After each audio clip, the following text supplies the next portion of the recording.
안녕하세요. 오늘도 사연살롱을 찾아주셔서 감사합니다. 전 항상 사연살롱의 사연을 들으며 하루의 시작을 맞이하고 있는 애청자입니다. 전 얼마 전 한 사람의 지나친 욕심으로 인해 가정의 평화를 와장창 깨뜨릴 뻔한 사람이에요. 세상은 넓고 또라이는 많다더니 사람 대하는 일을 하면서 별의별 사람을 다 만났다고 생각했던 저였는데도 충격을 받고 말았답니다. 터무니없을 정도로 욕심을 부리는 한 사람으로 인해 선한 사람이 얼마나 마음의 상처를 받고 피해를 볼 수 있는지 뼈저리게 깨달은 사건이었죠. 여러분도 제가 겪은 얘기를 들으신다면 제 말에 공감하실 수 있을 겁니다. 동시에 당하고만 있지 않았던 저의 통쾌한 한 방을 듣게 되신다면 커다란 재미도 느낄 수 있을 테니 기대해 주세요. 제 동료들은 하나같이 박장대소하며 좋아했으니 분명 이걸 들으시는 분들도 그러실 겁니다. 저는 올해로 환갑을 막 넘긴 아줌마예요. 저에게 눈에 넣어도 아프지 않을 귀한 딸이 있는데요. 아주 오래전 남편을 일찍 보내고 저 혼자의 힘으로 온갖 고생을 하며 키워낸 딸이랍니다. 고작 32살밖에 안 됐던 남편을 보내고 나서 저는 남들처럼 주저앉아 엉엉 울거나 슬퍼할 여유조차 없었어요. 당장 걸음마도 못된 딸아이부터 챙겨야 했으니까요. 중학교만 겨우 졸업한 제가 당시 할 수 있었던 건 당장 시장으로 나가 이 가게, 저 가게에 허드렛 일을 돕는 일이었습니다. 허리가 굽고 손발이 부르트도록 하루 종일 일을 했던 것 같네요. 저희 모녀의 딱한 사정은 시간이 지나며 시장 상인들에게 전부 알려지게 되었고, 감사하게도 평소 저를 안쓰럽게 보시던 한 과일가게 사장님이 저에게 가게를 맡겨주셨어요.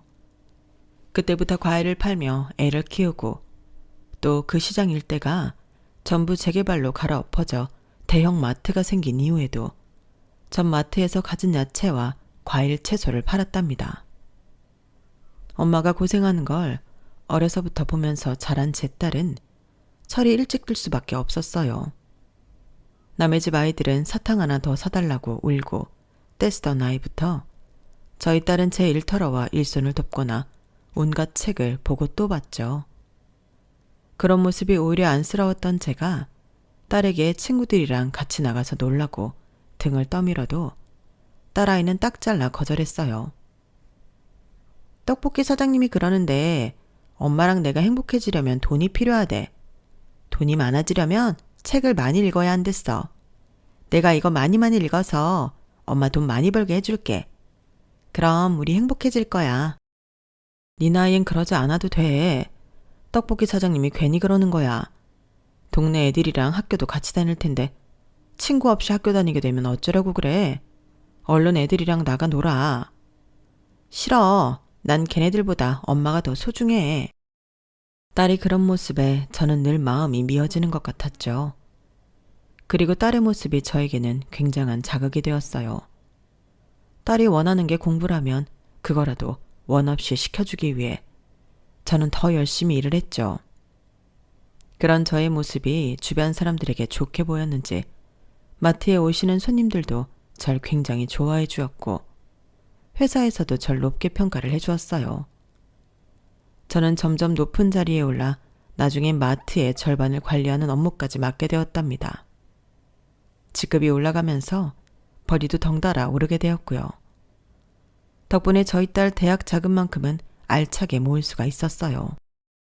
어려서부터 속이 깊던 제 딸은 돈도 많이 벌고 어려운 사람도 도울 수 있는 일을 하고 싶다며 간호사가 되길 꿈꿨어요.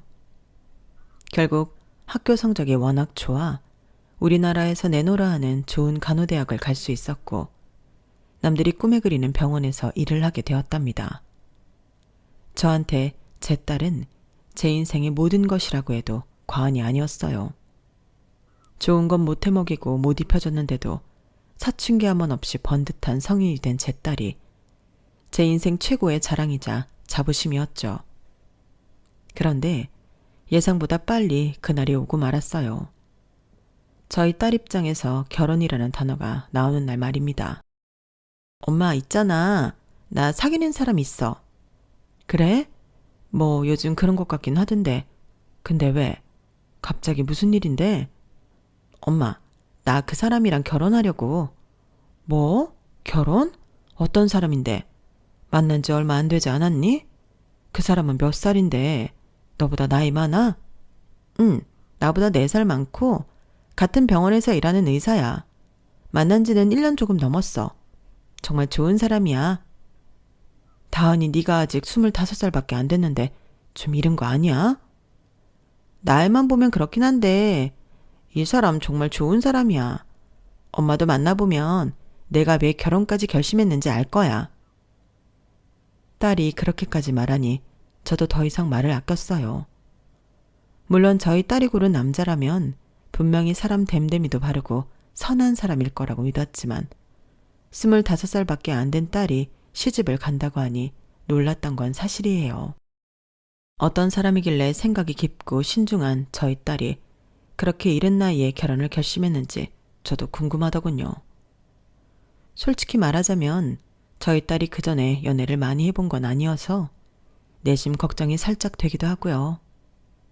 하지만 얼마 뒤에 만난 예비 사위는 그런 일말의 걱정조차 눈 녹듯이 녹아내리게 만드는 사람이었어요. 딸의 말대로 정말 좋은 사람임이 틀림없었죠.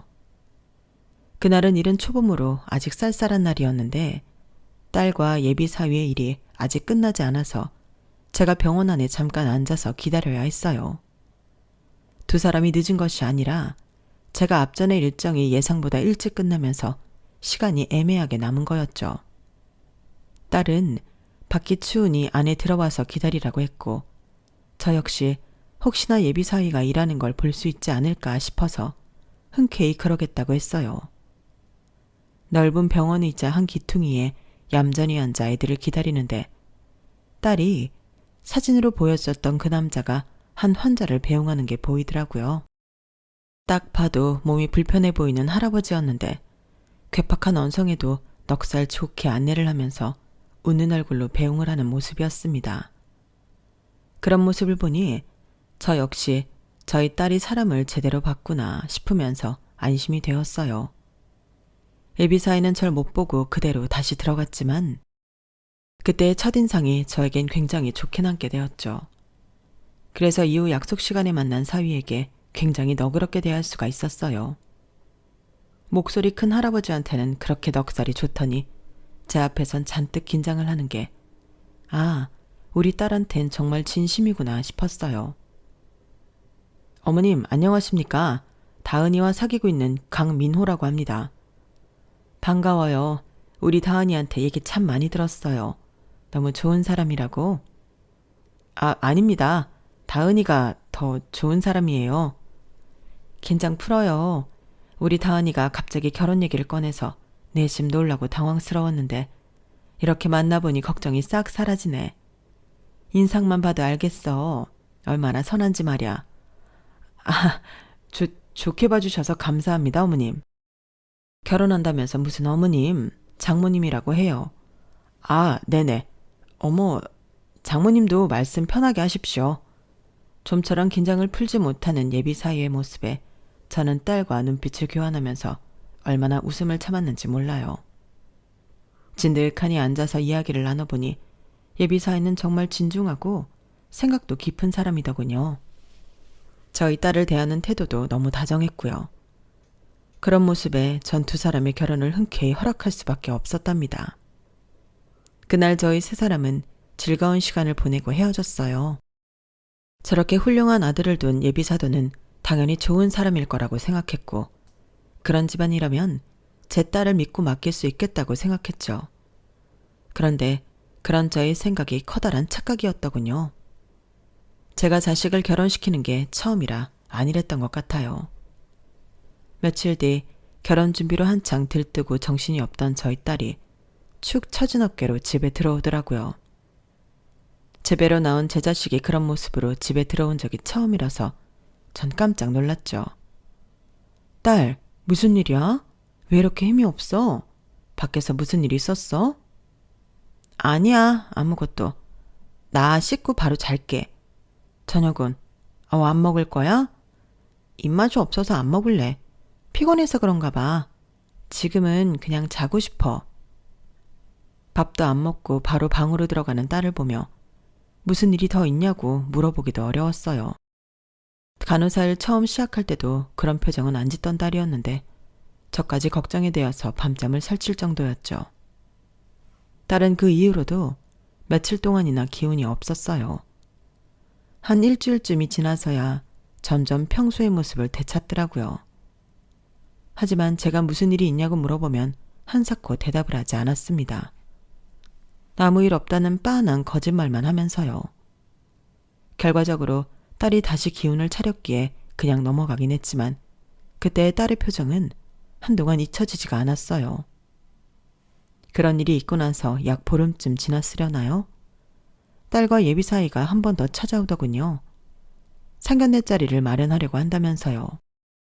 저야 마트에 다니는 일정이 똑같으니 예비 사돈 일정에 맞추겠다고 했고 그렇게 빠른 시일 내에 상견례 날짜가 잡히게 되었어요. 장소는 특이하게도 사돈집으로 정해졌죠. 주소를 찾아보니 강남 한복판에 있는 엄청난 고급 아파트였어요. 인터넷으로 헉소리가 날 만큼 으리으리하고 고급스러운 아파트 외관을 보고 없던 긴장감이 밀려오긴 했지만 그래도 애써 마음을 가라앉히려고 노력했어요. 예비 사이가 그랬던 것처럼 사돈도 저희 형편에 상관없이 마음을 열어줄 거라고 생각하면서요. 상견례 날 저는 최대한 저희 딸을 생각하는 마음으로 없는 돈을 털어 백화점에 가서 마련한 단정한 새 옷을 입고 한 손에는 과일 바구니를 들고 그렇게 사돈댁을 방문했어요.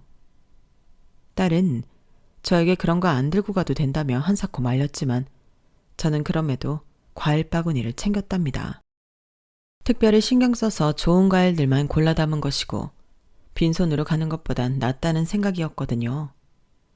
하지만 으리으리한 엘리베이터를 타고 예비 사돈댁에 들어가는 순간 저는 깨달았어요. 딸이 한사코 비싼 거 들고 가지 말라고 하는 이유를요. 저희 딸이 그런 거 안 들고 가도 예비 사돈이 잘 대해주신다는 의미로 그런 줄 알았는데 현실은 정반대였죠. 이게 무슨 일하는 이모님이라도 드려야겠네. 거기 놓고 들어오세요.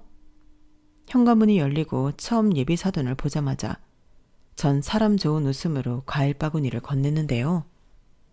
제가 건네는 과일 바구니를 보자마자 예비 사돈이 인상을 찌푸리며 이렇게 얘기하는 겁니다. 대놓고 면박을 주니 사람을 그렇게 많이 대해본 저도 순간 뭐라 반응을 할 수 없었어요. 아침 드라마랑 현실은 달라서 예상치 못하게 무례한 말을 들으니 아무 말도 꺼낼 수가 없더라고요. 딸아이는 멋쩍은 표정으로 제 손을 잡고 안으로 들어갔어요. 기분이 상한 채로 집 안에 들어섰는데도 실내 인테리어가 고급스럽다는 걸 인정할 수밖에 없더군요. 벽면에 걸려있는 그림도 엄청나게 비쌀 것 같았고 조명이며 가구 하나하나가 단조로운 듯 하면서도 굉장히 우아했어요.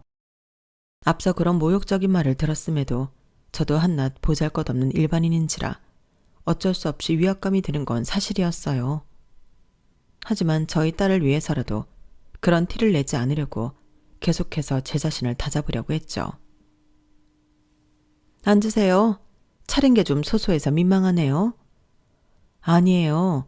무슨 레스토랑에서나 볼 법한 음식들이 한가득인데요. 사돈께서 고생이 많으셨겠네요. 이렇게 대접해 주셔서 감사해요. 다은이 오늘 오전까지 근무하다 왔다는데 간호사 일이 얼마나 힘들어요? 좋은 거라도 먹여야죠. 물론 우리한텐 소소한 상이긴 하지만. 엄마. 예비사돈이 묘하게 저희 집안을 깔보는 듯한 말을 하자 예비사이가 낮은 소리로 제재를 해주었어요. 하지만 예비사돈은 얼굴색 하나 안 변하고 우아한 말투로 말을 계속 이어갔습니다. 그래서 사돈 생각은 어떠세요? 다은이한테 얘기는 들으셨겠죠? 다은이 일 말이에요. 네? 무슨 얘기를요? 엄마, 그 얘기는 이미 끝났어요. 저는 제 아내가 자기 일을 하는 게 좋다니까요. 대체 무슨 얘긴데요? 전 들은 바가 없어요. 다은이 직장 말이에요. 결혼하면 일은 그만두고 저희 집으로 들어와서 살림을 좀 배우라고 했더니 애들이 하나같이 반대를 하지 뭐예요. 사돈도 아시다시피 간호사 일이 얼마나 힘이 드나요? 그나마 다은이가 우리 민호같이 번듯한 직장 가진 남자 만나서 다행이지. 아니었으면 노후 대비는커녕 중장년 대비조차 힘들었을 거예요. 제 말이 맞죠? 저는 그제서야 얼마 전 제 딸이 어두운 표정으로 집에 들어왔던 이유를 알 수 있었어요. 제 딸은 자신의 일에 굉장한 자부심을 가진 아이였습니다. 그래서 결혼하면 일을 관두라는 사돈의 말에 당연히 반대를 할 수밖에 없었겠죠. 저는 사돈의 눈을 똑바로 쳐다보며 얘기했어요. 아니요, 전 그렇게 생각 안 해요. 요즘 색시들이 누가 결혼했다고 일을 관두나요? 더군다나 우리 다은이는 지금 번듯한 직장이 있는데 말이에요. 강서방도 다은이가 일을 관두지 않길 바라는데 저희가 뭐라고 애들한테 강요를 해요? 다은이가 얘가 왜 이렇게 순진한가 했더니 사돈 닮아서였네요. 당연히 애들은 어리니까 그렇게 생각하겠죠. 하지만 저희는 세상을 더 오래 살아봐서 알잖아요. 여자가 밖에서 돈 버는 게 말처럼 어디 쉽냐고요. 게다가 저희 아들이 바빠서 내조해줘야 하는 것도 한두 가지가 아닐 텐데 일까지 하면서 그걸 어떻게 다 챙긴다는 거예요? 고작 몇 푼 벌겠다고 그렇게 아등바등 살아야 할 이유가 없잖아요. 엄마, 그만하세요. 저번에 얘기 다 끝났잖아요. 저는 다은이가 좋아하는 일을 뺏고 싶지 않다니까요. 그리고 장모님 처음 뵙는 자리에서 어떻게 이런 얘기를 할 수가 있어요? 넌 아무것도 모르면 가만히 있어. 원래 남자들이란 결혼 전과 후가 다른 법이야. 그럼 네가 일도 하고 살림도 알아서 하겠다는 거야? 내가 너 그러라고 손에 물 한 방울 안 묻히고 귀하게 키웠는 줄 알아? 예비사돈의 언성이 높아지자 예비사위는 더 이상 안 되겠다는 듯이 저와 저희 딸에게 다가와 나오라는 제스처를 취했어요. 눈치껏 그 뜻을 알아들은 저와 제 딸은 예비사위의 에스코트를 받고 현관 밖으로 나왔죠. 등 뒤로 예비사돈이 아직 얘기 안 끝났는데 어딜 가냐며 화를 내는 소리가 들려와 순간 욱하고 돌아서려 했지만 저희 뒤에서 저희를 보호해주며 걸어오는 예비사위를 보고 다시 현관으로 향했네요. 예비사위는 집 밖으로 나오자마자 저에게 90도로 허리를 숙여 사과를 하더군요. 정말 죄송합니다, 장모님. 제가 뭐라 말씀을 드려야 할지 모르겠네요. 저희 아버지가 돌아가신 뒤로 엄마가 절 끔찍이 생각하셔서 사전에 충분히 대화를 나눴는데도 여전히 고집을 꺾질 않으시네요. 이런 꼴을 보여 정말 죄송합니다. 제가 집까지 바래다 드릴게요. 집까진 우리가 알아서 갈 테니 들어가. 사돈이랑 다시 한번 제대로 대화를 해봐. 사돈 마음을 돌릴 때까지는 우리는 그만 만나는 게 좋겠네. 나로서도 초면에 이런 말을 듣게 되니 여간 당황스러운 게 아니야. 우리 딸이 간호사가 되기 위해 얼마나 노력했는지 자네 알지? 병원에서도 우리 딸만큼 친절하고 일 잘하는 간호사는 드물 거야. 그럼요. 잘 알고 있어요. 제가 저희 엄마를 다시 설득시켜 보겠습니다. 정말 죄송해요. 사실 예비사돈의 인성이 나쁜 게 예비사위의 잘못은 아니었어요. 오히려 그런 엄마 밑에서 심성이 바른 사람으로 자란 예비사위가 기특한 게 맞았죠. 하지만 당장 제 딸은 속상한 표정을 감추지 못한 채 눈물이 그렁그렁했고 저 역시 그 꼴을 당하고 기분이 좋을 리 없었어요. 그래서 예비사위한테는 인사 한마디도 하지 않고 곧장 엘리베이터를 타고 내려왔습니다. 집으로 돌아오는 길에 저는 딸과 허심탄회하게 이야기를 나눴어요. 짧지만 깊은 대화였죠. 저희 딸은 자신의 커리어와 결혼 사이에서 무엇을 더 우선적으로 생각해야 할지 모르겠다며 눈물을 흘리더군요. 저는 섣부른 말을 뱉을 수가 없었습니다. 어떤 사랑은 죽음이 갈라놓아도 영원할 수가 있다는 걸 전 이미 남편을 통해서 알고 있었거든요. 그렇지만 동시에 제 딸이 자신의 커리어를 억지로 포기하는 걸 볼 수도 없었어요. 제가 할 수 있는 말이라곤 찬찬히 생각하자. 찬찬히. 넌 아직 어리고 시간이 많아. 너무 힘들면 좀 찬찬히 생각해도 된다. 라는 말뿐이었어요. 커리어도 그렇고 연인도 그렇고 새로운 무언가를 만나면 사람 마음이 변하기도 한다고 그렇게 살아가는 사람들도 많다고요. 제 부족한 위로가 그래도 효과가 있었는지 제 딸은 다음 달부터 더 이상 침울해하진 않았어요. 대신 차분하게 이것저것을 생각하는 듯 했죠. 어려서부터 워낙 영특한 아이였으니 전 그저 얌전히 기다렸습니다. 눈치를 보니 예비 사위와의 결혼 준비는 관둔 것 같은데 아직 헤어지진 않은 것 같았어요. 뭔가 결정을 내리면 나한테 말해주겠지 하면서 저는 그저 묵묵히 있었어요. 그렇게 차분하고 잔잔한 나날들이 이어졌죠. 어느새 저희는 여느 때처럼 평범한 하루하루를 보내고 있었는데요. 그런데 별안간 그 잔잔하던 일상을 깨뜨리는 커다란 돌덩이가 날아오더군요. 그리고 그 돌멩이는 정확히 저에게 날아왔어요. 평소와 다름없이 마트에 출근해서 일하던 저는 점심 식사를 마치고 들어오는 길에 황당한 광경을 목격하게 되었어요. 마트 한가운데에 예비사돈이 머리끝부터 발끝까지 명품으로 휘감은 채 꼿꼿하게 서 있는 거예요. 같이 일하는 동료가 제 쪽으로 후다닥 오더니 왜 전화를 안 받았냐고 속삭이더라고요. 그제서야 핸드폰을 무음 모드로 해놓았다는 게 생각이 났죠. 바로 그때 예비사돈은 절 발견하고는 제 쪽으로 또각또각 소리를 내며 걸어왔어요. 눈빛과 얼굴엔 이미 조소가 가득해 보였죠. 어머 사돈, 저번에는 서로 인사도 제대로 못하고 헤어져서 얼마나 아쉬웠는지 몰라요. 그때 대화를 하다 말아서 얘기 좀 하려고 찾아왔는데 이런 데서 일하시는군요. 무슨 일로 오신 거죠? 말했잖아요. 할 말이 있었다고요. 근데 여기 오니 할 말이 더 생기네요, 사돈. 애들 결혼한 후에는 사돈도 일 그만하셔야 될 것 같아요. 우리 아들 장모가 이런 데서 일한다면 저희 아들이랑 제 평판이 어떻게 되겠어요? 이보세요. 지난번부터 정말 지나치게 무례하시네요. 여기도 엄연히 제가 일하는 회사예요. 직장이라고요. 남의 직장에 이렇게 말도 없이 찾아와서 뭐가 어쩌고 저쩌요? 소리 좀 그만 지르세요. 상스럽게.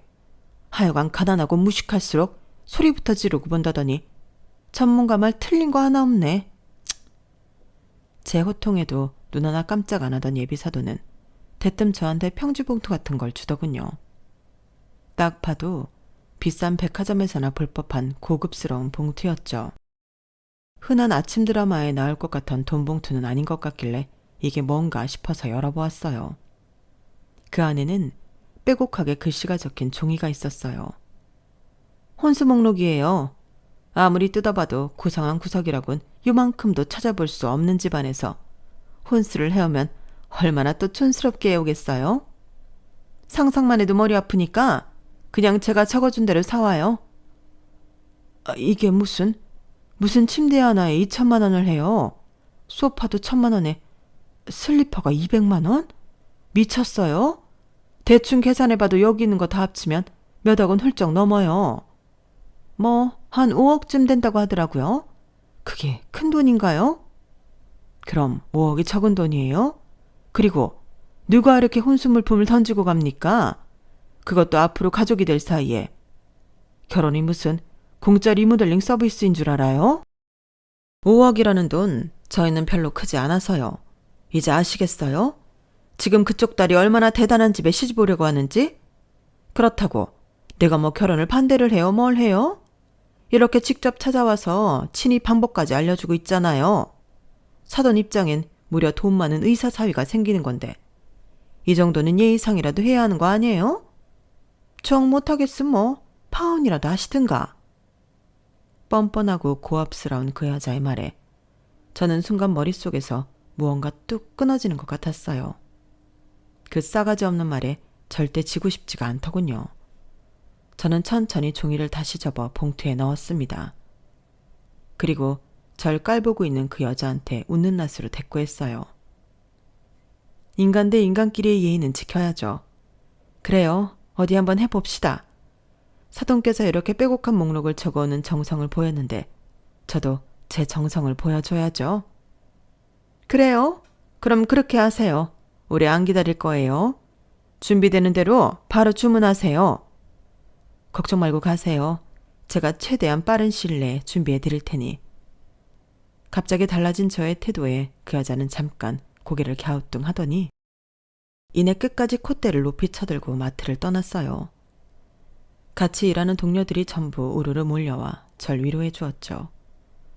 심지어 장 보러 왔던 동네 친한 아줌마들도 절 위로해 주었고요. 하지만 전 이미 머릿속으로 계획을 세운 뒤라 웃으며 괜찮다고 대답했습니다. 다만 그 와중에도 한 가지 걱정되었던 게 동네에 너무 소문이 날 것 같아 딸에게도 들어가게 될 것 같더라고요. 그래서 저는 그날 퇴근하자마자 딸에게 이 일을 알렸어요. 아니나 다를까 제 딸은 이미 퇴근 후 동네 친한 아줌마한테 이 이야기를 미리 듣고 왔다며 절 걱정했죠. 그리고 제가 의사를 물어보기도 전에 먼저 저에게 이렇게 얘기하더군요. 엄마, 내가 오랜 시간 동안 잘 생각해 봤는데 난 결혼보다는 내 커리어가 더 중요한 것 같아. 내일 오빠한테 연락해서 그냥 헤어지자고 할 거야. 안 그래도 너한테 먼저 물어보려고 했는데 정말 괜찮겠어? 아까 안 그래도 시어머니 될 사람이 엄마 마트에 찾아갔다고 해서 얼마나 놀랐는지 몰라. 난 그런 일을 감내하면서까지 결혼을 하고 싶지 않아. 오빠는 자기가 다 막아주겠다고 하지만 아마 100% 막을 수는 없을 거잖아. 엄마한테 또 이런 일이 생길 수 있다는 게 싫어. 그래, 네 결정이 그렇다면 존중해 줄게. 근데 사실 아까 엄마는 사돈한테 혼수 전부 해주겠다고 했어. 뭐라고? 엄마, 그렇게 안 해도 돼.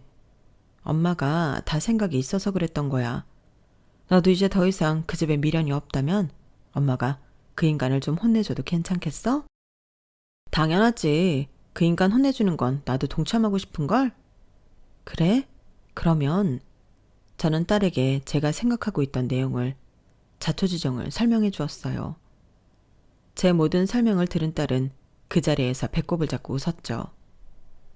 저희 둘은 그날로 5억짜리 혼수를 준비하는 데 열을 올렸답니다. 포장지 하나하나 최대한 고급스러운 걸 고르면서 정성스럽게 준비를 했죠. 매일 저녁마다 딸과 함께 준비하는 시간이 얼마나 즐거웠는지 몰라요. 솔직히 지금 생각해보면 그런 즐거움을 준 그 여자한테 고맙기까지 할 정도예요. 대망의 날이 다가오자 저희는 그 여자의 집으로 향했습니다. 계획했던 대로 그날 오전에 오늘 혼수 물건들이 전부 배송될 예정입니다. 사돈께서 기쁘게 받으시길 바랍니다. 라고 문자를 남겨놓았죠. 사실 그 여자가 모르는 사실이 하나 있었는데요. 그건 바로 모든 혼수 물품들을 저와 제 딸이 직접 배달한다는 것이었어요. 저희 두 사람은 저희 몸집보다도 더 큰 택배 상자를 들고 그 여자의 고급 아파트를 찾아갔습니다. 모자를 푹 눌러 쓴 채 현관 호출 버튼을 누르니 문을 열어주더군요. 미리 알아본 바로는 그날은 일하는 이모님이 오지 않는 날이라서 그 여자가 직접 문을 열어준 거였어요. 딸과 함께 엘리베이터를 타고 올라가는데 저도 모르게 긴장이 되어 심장이 콩닥콩닥 뛰더라고요. 초인종을 누르자 드디어 그 여자가 모습을 드러냈고 저희는 문이 열리자마자 택배 상자를 들고 그대로 거실 안으로 들어갔습니다. 그 여자는 상자를 하나씩만 들고 오는 저희를 보고 의아해했죠. 이게 뭐예요? 오늘 혼수가 전부 온다고 했는데 이 2개가 다예요? 자, 잠깐! 신발 신고 들어가지 말아요. 뭐 하는 거예요? 신발을 신은 채로 거실까지 걸어가자 그 여자는 깜짝 놀라 제 뒤를 따라왔어요. 저는 이때다 싶어 거실 한켠에 박스를 내려놓고 모자를 벗었습니다. 그 여자는 절 발견하고 눈이 포도알 만큼 커졌어요. 저는 웃으며 말했죠. 네, 이게 다예요. 오랜만이네요, 사돈. 사돈이 준비한 물건 전부 이렇게 손수 준비해왔습니다. 저도 정성을 다하겠다고 했잖아요. 사돈은 제가 웃으며 이야기를 하니 당황스러웠는지 말을 버벅거리면서 대답하더라고요. 뭐야? 왜 당신이 직접 와? 이게 혼수 물품 전부라고요? 지금 이게 다 무슨... 아니, 너는 다은이 아니니? 너는 이 시간에 일은 안 하고 왜 여기에 있는 거야? 두 사람 대체 무슨 꿍꿍이냐고? 왜 여기 있냐뇨? 제 결혼이랑 관련된 일에 제가 참여하는 게 이상한 일은 아니잖아요? 더군다나 적어주신 혼수 물품이 여간 많아야지. 저희 엄마가 여기까지 택배 배달을 하시는데 딸인 제가 당연히 와서 도와야죠. 안 그래요? 뭐? 내가 적어준 혼수? 지금 이게 다 혼수 물품들이라고? 딱 보니까 돈도 없어서 꼴랑 조면 몇 개만 들고 온 것 같은데 어디서 두 눈을 똑바로 뜨고 있어. 남의 집에 신발까지 신고 들어오고 말이야. 저는 두 사람이 대화하는 사이에 재빨리 푹 뜯어버렸어요. 그리고는 안의 내용물들을 그대로 거실에 와르르 쏟아냈죠. 아, 이게 다 뭐야? 뭐긴 뭐야? 당신이 요구한 혼수들이지. 내가 당신이 얘기한 거 전부 챙긴 데다가 오히려 더 얹어줬다고? 여기 잘 찾아보면 소파도 있고 TV도 있고 심지어 배도 있잖아. 여기 봐. 제가 엄지발가락으로 툭 친 건 다름이 아니라 작은 배 모양의 레고였어요. 상자 가득 들어있던 레고 조각들이 거실에 와르르 쏟아지자 그 여자는 경악을 하며 소리를 지르더라고요. 기겁을 하다가 그만 발을 헛디뎠는데 굉장히 안타깝게도 레고 조각을 하나 밟았나 봅니다. 아악 하는 외마디 비명과 함께 왼발을 움켜쥐더군요. 그 꼴을 보고 저희 딸은 깔깔 웃으면서 본인의 택배 상자를 뜯었어요. 배가 있는데 물고기가 없으면 쓰나? 어머님, 여기 물고기도 잔뜩 있어요. 어머님이 좋아하는 찻잔도 있고 보석도 그득그득하네요. 뒤이어 딸이 쏟아낸 박스에는 온갖 인형용품들이 가득했답니다.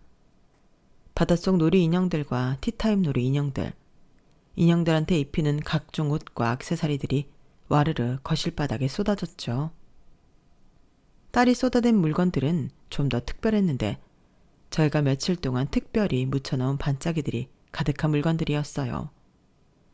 순식간에 그 넓고 고급스러웠던 건실은 온갖 레고 조각들과 인형놀이 도구들로 가득 찬 데다가 반짝이까지 여기저기 범벅이 되고 말았죠. 그 여자는 거의 실신할 정도로 기함을 하며 소리를 고래고래 질러댔어요. 이게 다 뭐야? 이 더러운 것들. 당신 미쳤어? 이거 다 어떻게 배상할 거야? 내가 지금 당장 경찰 부를 거야, 경찰. 경찰 부르면 뭐라고 할 건데? 이게 다 당신이 시킨 일이잖아. 여기 이렇게 떡하니 증거가 있는데? 난 당신이 시킨 대로 한 죄밖에 없어. 제가 주머니에서 혼수 목록이 적힌 종이를 꺼내 그 여자 눈앞에 살랑살랑 흔들어대자 그 여자는 그 종이를 뿌리치려고 허우적대다가 또 다른 레고 조각을 밟고 말았어요. 그리고는 또다시 외마디 소리를 지르며 발을 움켜쥐었죠. 아우 저런. 그러게 왜 자꾸 부산스럽게 행동해요? 얌전히 있는 법을 몰라요? 상스럽게. 그런 여자를 신랄하게 비웃어 주었죠.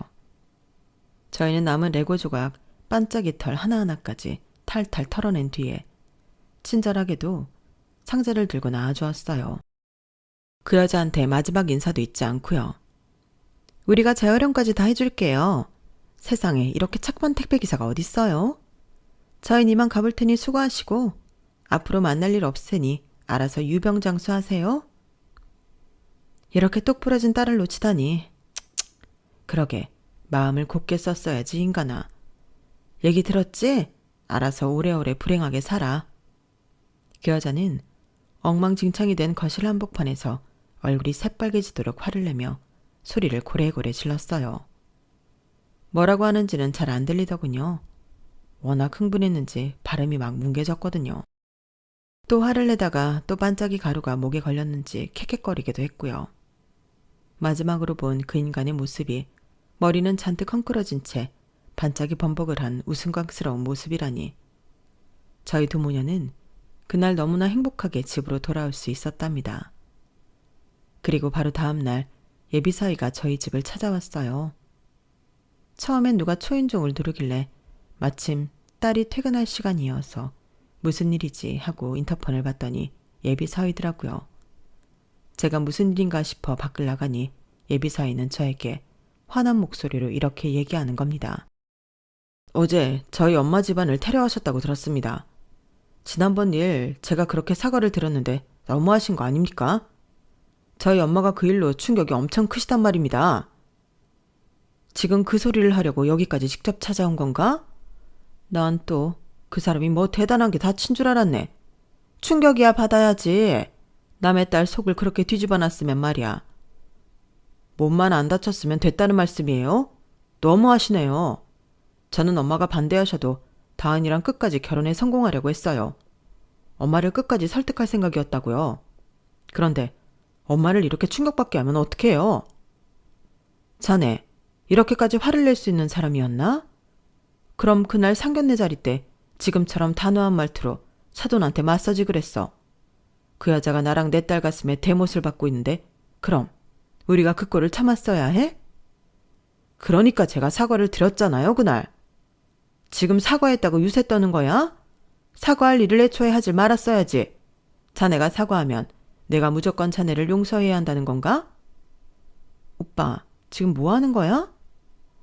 한참 언성이 높아질 타이밍에 제 딸이 집에 도착해 이 모습을 다 봤어요. 딸의 날카로운 목소리에 그놈은 안색 하나 안 변하고 똑같은 소리를 늘어놓았죠. 그래, 너한테 얘기하러 온 거야. 너 어제 우리 엄마 집 다녀갔었다면서. 참나, 그 전에 오빠네 엄마가 우리 엄마 일하는데 찾아간 건? 따지려면 거기서부터 따져야지. 남이 일하는 회사까지 찾아와서 혼수를 뭐? 5억을 해주지 않으면 결혼 안 시킨다는 둥 떠들었던 건 왜 쏙 빼놓고 얘기해? 뭐라고? 혼수? 그게 무슨 소리야? 오빠네 엄마가 자기 잘못만 쏙 빼놓고 얘기했나 봐? 그 아줌마가 우리 엄마한테 찾아가서 손수 적은 혼수 물품을 건넸단다. 자그마치 5억 원어치를. 그러면서 아주 사람 깔보는 눈을 하면서 거기 엄마랑 같이 일하는 사람들 전부 무시하고 싸가지 없게 굴고 갔어. 그것도 몰랐단 말이야? 딸의 말에 그 애는 좀 혼란스러운 모양이었어요. 좀처럼 대꾸를 못하고 어버버 하면서 한동안 우두커니 서 있더군요. 본인도 아마 할 말이 없었을 테죠. 자기네 엄마가 무슨 진상을 부리고 다니는지 그 실상은 처음 들은 것이었을 테니까요. 그런데 역시 그 엄마의 그 아들이 맞더군요. 의사식이나 된 그 좋은 머리로 그 짧은 시간에 무슨 계산을 한 것인지 긴 침묵 끝에 나온 한마디는 바로 이거였어요. 그래서 나랑 헤어진다는 거지? 병원 사람들한테 소문내지 마. 그럼 추천서 잘 써줄게. 그 말을 듣는 순간 전 기가 차서 헛웃음이 절로 나왔어요. 그동안 제 딸을 아낀다는 둥 진심이라는 둥 했던 게 전부 진짜 감정이 아니었구나 하는 생각만 들었죠.